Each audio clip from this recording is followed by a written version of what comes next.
Microsoft এক্সেলের একটা ছোট্ট tricks নিয়ে আপনাদের সঙ্গে আলোচনা করতে চাই।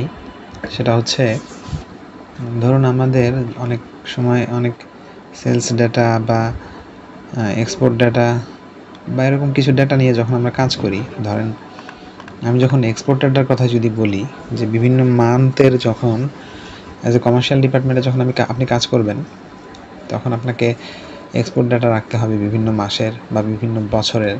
তো সেই ক্ষেত্রে এক্সপোর্টগুলো অবশ্যই ফরেন কারেন্সিতে হয়ে থাকে, ইউএসডি, ইউরো বা জিবিপি যেটাই বলেন। তো সেক্ষেত্রে যখন আপনি সংখ্যাগুলো লিখবেন, প্রত্যেকটা সংখ্যার আগে যদি আপনি এভাবে টাইপ করে ইউএসডি লিখতে যান, ইউরো লিখতে যান, তো সেই ক্ষেত্রে আপনার অনেকটা সময় নষ্ট হবে। এই কাজটি আমরা খুব সহজে কীভাবে করতে পারি আমরা একটু দেখে নিই। এটা হচ্ছে, আমরা প্রথমে সবগুলো সংখ্যা সিলেক্ট করে নেব। এখান থেকে ফরম্যাট সেলে যাব, রাইট বাটন ক্লিক করে সেখান থেকে কাস্টম, এখান থেকে ডাবল ইনভার্টেড কমা ইউজ করব। আমি